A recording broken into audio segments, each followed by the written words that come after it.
Sixth class చదువుకున్నటువంటి విద్యార్థి మొన్న స్కూల్కి వస్తే ఇక్కడ ఉన్నటువంటి మేనేజ్మెంట్ ప్రిన్సిపల్ కావచ్చు, చదువు చెప్పేటువంటి ఫ్యాకల్టీ కావచ్చు, ఎవరైనా సరే అయ్యప్ప మాల వేసుకుంటే స్కూల్ కి రావద్దు, మా స్కూల్లో మేము క్యాస్ట్ డిస్క్రిమినేషన్ చూపిస్తాము, అయ్యప్ప మాల వేసుకొని స్కూల్ కి రావద్దు. పేరెంట్ వచ్చి ఏమని రిక్వెస్ట్ చేశారంటే అయ్యప్ప మాల కాదు, ఓన్లీ మేము కండు వేస్తాము, యూనిఫామ్ వేసి పంపిస్తామంటే కూడా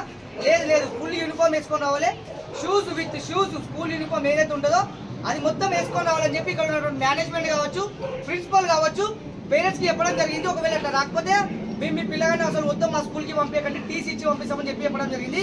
మనం ఇండియన్ కాన్స్టిట్యూషన్ లో చూసుకున్నట్టయితే ఏ ఒక్క రిలీజియన్ ని కూడా క్యాస్ట్ డిస్క్రిమినేషన్ పరంగా కానీ వాళ్ళకు ఉన్నటువంటి సంస్కృతి పరంగా కానీ డిస్క్రిమినేషన్ చూపేదని చెప్పి ఇండియన్ కాన్స్టిట్యూషన్ లో ఉన్నట్టు కూడా వీళ్ళు ఎందుకు వాటిని పాటిస్తలేదు అంటే వీళ్ళకి ఇండియన్ కాన్స్టిట్యూషన్ పట్ల కావచ్చు, ఇక్కడ ఉన్నటువంటి డిఈఓ ఎంఈఓ కావచ్చు, గవర్నమెంట్ ఎవరి మీద కూడా వీళ్ళకి ఇంత కూడా భయం లేకుండా ఉంది. కాబట్టి ఈ రోజు ఈ స్కూల్ ని చూసుకొని ఇంకొక స్కూల్ కూడా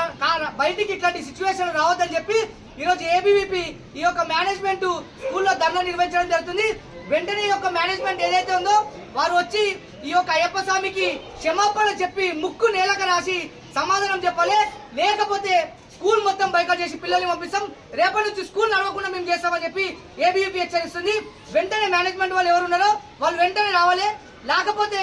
ఏబీవీపీ ఎట్లాంటి తీవ్రమైనటువంటి ఏం చేస్తుంది ఏబీవీపీ చేసి చూపిస్తా అని చెప్పి హెచ్చరిస్తున్నాం.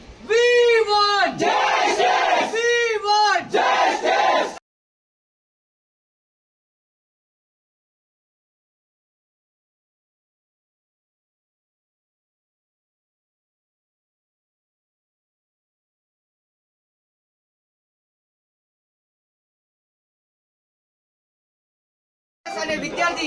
6th క్లాస్ చదువుకున్నటువంటి విద్యార్థి మొన్న